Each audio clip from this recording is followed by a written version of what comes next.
देश विदेश की सभी महत्वपूर्ण समाचारों से अवगत रहने के लिए दार्शनिक समाचार के साथ बने रहें। देखा कि आप मॉरिशस की एक यात्रा पे गए थे और वह यात्रा अंतर्राष्ट्रीय संगोष्ठी और सांस्कृतिक कार्यक्रमों का था, जिसमें हिंदी और अन्य भारतीय भाषा विभाग, महात्मा गांधी काशी विद्यापीठ, साहित्य संचार शोध फाउंडेशन, विश्व हिंदी सचिवालय मॉरिशस और हिंदी प्रचारणी सभा मॉरिशस, इन सभी का योगदान था।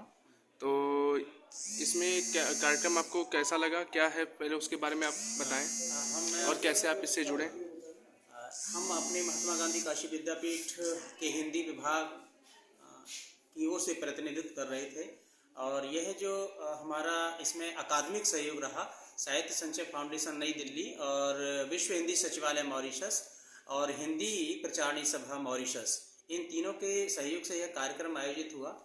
और यह कार्यक्रम पहले दिन 9 जनवरी 2026 को विश्व हिंदी सचिवालय मॉरिशस में हुआ और 10 जनवरी को भी, और 12 जनवरी 2026 को यह हिंदी प्रचारणी सभा मॉरिशस में आयोजित किया गया। सर, मॉरिशस और भारतीय संस्कृति में क्या समानता आपको देखने को मिली? जैसे आप वहाँ गए, अंतर्राष्ट्रीय प्रोग्राम था, 5 दिवसीय था, 3 दिवसीय अंतर्राष्ट्रीय था और 2 दिवस का संगोष्ठी था, तो कैसा लगा आपको वहाँ पे? मॉरिशस जाने के बाद जब वहाँ देखा ये जो अकादमिक कार्यक्रम है, तो वहाँ सबसे बड़ी बात थी कि भारतीय संस्कृति जिस तरह से हमारे यहाँ मेहमानों का स्वागत किया जाता है, उसी तरह से वहाँ भी था।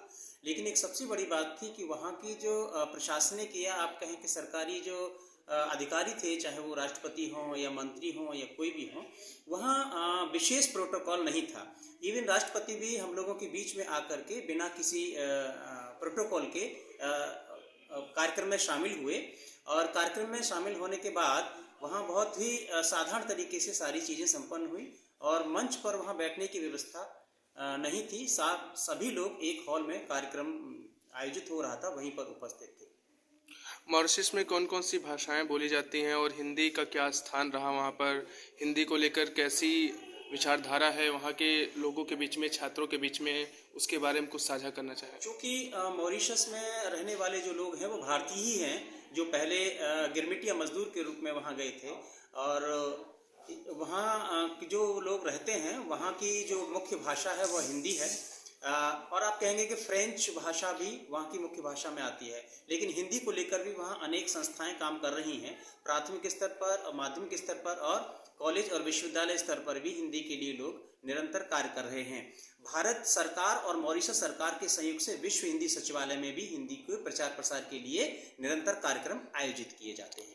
सर, आप मॉरिशस में लगभग 5-6 दिनों तक वहाँ पे रहें, तो आपको मॉरिशस की सामाजिक संरचना कैसी लगी, उसके बारे में कुछ अगर साझा करना चाहें? निश्चित रूप से मॉरिशस की जो सामाजिक संरचना है वह भारतवर्ष की सामाजिक संरचना से एकदम भिन्न है। कहने को यही लोग वहीं गए थे, लेकिन वहाँ की जो व्यवस्था है जो फ्रेंच लोगों ने डेवलप की है वो इतनी शानदार है। वहाँ सबसे बड़ी बात है कि वहाँ हिंदू, मुस्लिम, सिख, ईसाई सभी धर्मों के लोग रहते हैं और वहाँ जो शादी विवाह होता है वह किसी पंडित या मुल्ला मौलवी के द्वारा निर्धारित नहीं होता है। वहाँ सरकारी कार्यालय में आपको रजिस्टर कराना होगा और आप शादी कर सकते हैं। हाँ, परिवार वाले अगर सहमत ना हो तो परिवार वालों से दूर रहकर आप रह सकते हैं। दूसरी बात है कि मॉरिशस जैसे खुशहाल देश में दहेज नाम की कोई प्रथा नहीं है। अगर वहाँ गलती से भी कहीं सुनने को मिल गया तो उस व्यक्ति के लिए दंड का प्रावधान बहुत कठोर है और वहाँ चलने के नियम भी बहुत सख्त हैं। वहाँ जब आप सड़क पर चलते हैं तो कोई भी गाड़ी वाला हॉर्न नहीं बजा सकता है और आपको सड़क पार करने के लिए हर 50 कदम पर एक लाल बटन दिया है, उसको दबाएंगे और सड़क पार करेंगे। वहाँ मैंने 5-6 दिन के अंतर्गत कोई भिखारी भी नहीं देखा। तो निश्चित रूप से वह जो देश है बहुत खुशहाल है और वहाँ बड़े से बड़े अधिकारी भी अपने कर्मचारी के साथ मिलकर के बहुत मित्रवत व्यवहार करते हैं और किसी प्रकार का उस समाज में कोई जाति व्यवस्था नाम की कोई चीज़ नहीं है। सर, कुल मिलाकर मॉरिशस का जो आपका अनुभव है वो कैसा रहा और आपको मतलब क्या अनुभव वहाँ से लेके आए हैं जिसको यहाँ पे आप लागू करना चाहेंगे या उसको आप यहाँ परिवर्तन के रूप में देखना चाहेंगे? निश्चित रूप से वहाँ पर अगर देखें तो अकादमिक क्षेत्र में जो लोग जिस तरह से उन्नति कर रहे हैं, आगे बढ़ रहे हैं और सामाजिक व्यवस्था जो है उससे भी मैं बहुत प्रभावित हुआ। तो निश्चित रूप से अकादमिक क्षेत्र में आगे बढ़ने के लिए एक डिसिप्लिन समाज में चाहिए और वहाँ की शिक्षण संस्थाओं में सभी भाषाओं को लेकर जो काम होता है वह बिल्कुल बिना किसी भाषा और क्षेत्र के लोगों के साथ भेदभाव नहीं किया जाता है। इसलिए हिंदी के लिए वहाँ जो काम हो रहा है, निश्चित रूप से हमें भी अपने देश में हिंदी भाषा को लेकर उसी तरह का काम करने की आवश्यकता है। जो अन्य भाषाओं के साथ हम भेदभाव न करें, बल्कि अन्य भाषाओं के साथ साथ हिंदी भाषा का भी प्रचार प्रसार करेंगे तो एक बेहतर समाज का निर्माण होगा। क्योंकि वहाँ जो जिस होटल में हम ठहरे थे, वहाँ पर सफाई कर्मचारी थी, उससे मेरी बात हुई तो उसने बताया कि वो 6 भाषाओं की जानकार थी। जर्मनी, हिंदी, इंग्लिश, इटालियन और फ्रेंच, तमाम भाषाओं की वो जानकार थी।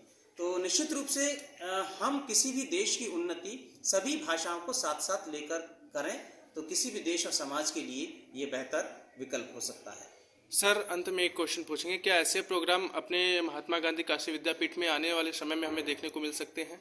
निश्चित रूप से हम अपने महात्मा गांधी काशी विद्यापीठ विश्वविद्यालय में भी इस तरह के आयोजन कर सकते हैं और ऐसे देशों से जो हिंदी विषय के विद्वान हैं उनको ही नहीं बल्कि अन्य विषय के विद्वान को भी आप शामिल कर सकते हैं, जिससे आपको भारत के बाहर जो विकसित देश कहते हैं या खुशहाल देश कहते हैं उनकी सामाजिक संरचना को समझने और देखने का भी पर्याप्त अवसर मिलेगा और हम उनसे शायद कुछ एक बेहतर समाज की संकल्पना के विषय में सीख सकते हैं।